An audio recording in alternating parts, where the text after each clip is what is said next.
Echo and Harper Audio present Everybody Thought We Were Crazy. Dennis Hopper, Brooke Hayward, and 1960s Los Angeles by Mark Rozzo. Read by Jason Culp.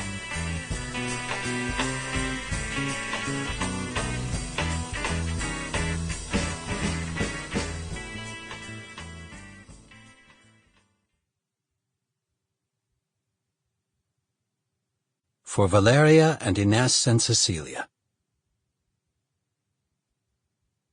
A note before we begin. For notes on the text and a selected bibliography, don't forget to download the accompanying enhancement PDF from your audiobook provider or go directly to harpercollins.com/pages/Everybody Thought We Were Crazy. And love comes in at the eye.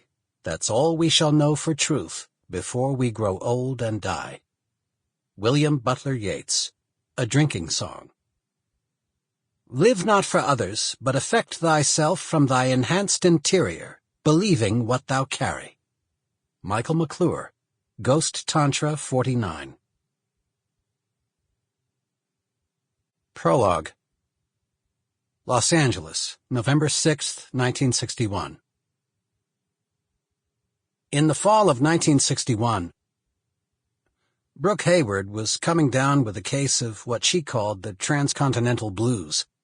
The air of Los Angeles turned brittle as the humidity level descended towards zero. The Santa Ana winds were rasping and harsh. A drought made the Santa Monica Mountains and Bel Air canyons tinder dry. It was the season, as Joan Didion would later write, of suicide and divorce and prickly dread. Pleased though she was about her recent shoot for Life magazine and her first appearance in a feature film, Mad Dog Cole, Brooke felt like an exile. I miss the seasons, New York City, my apartment overlooking the planetarium, the theater, museums, friends, she recalled. In particular, she missed her father, who loathed L.A. almost as much as he loathed his daughter's new husband. He was enraged by the couple's move to the West Coast, just as he'd been by their hasty wedding in New York 3 months before. The tense emotional détente between father and daughter would endure for years.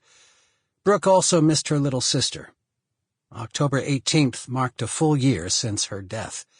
Now the second anniversary of the death of her mother was approaching too. It was just around Halloween that her new husband vanished. Brooke called all over town, but no one had seen him, or if they had, they weren't telling. On the topic of marriage, he had once said, "I won't be easy to live with. I go off on strange tangents. Why, I might not even come home for 3 days." 3 days stretched to a week, and there was still no sign of him.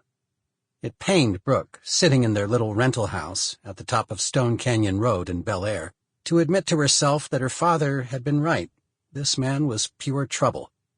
She decided to move back to New York with Jeffrey and Willie, her toddler sons from her first marriage, and write this second marriage off. It was a disaster. Her missing husband was Dennis Hopper, a fellow actor who had become a teenage movie star in the 1950s after he had appeared in Rebel Without a Cause and Giant. Dennis had a reputation for waywardness, and Brooke never would solve the mystery of his whereabouts that week. But one hot night in early November, under a moonless sky and with the Santa Anas whipping through the eucalyptus trees, Dennis slipped back into the house and got into bed next to Brooke. She pretended not to notice. She'd let him have it in the morning. Brooke never had the chance. That Monday morning, November 6th, a fire reared up in a patch of resinous brush north of Mulholland Drive. Driven by 50-mile-an-hour gusts, the flames refused to be contained. Brooke was readying the boys for school when she saw a pair of fire trucks racing up Stone Canyon Road. While her husband slept, she watched the man across the street run out of his house and stand there, looking up toward Mulholland Drive through binoculars. He started loading his station wagon. Brooke shook Dennis awake.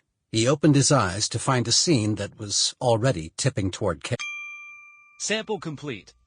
Ready to continue?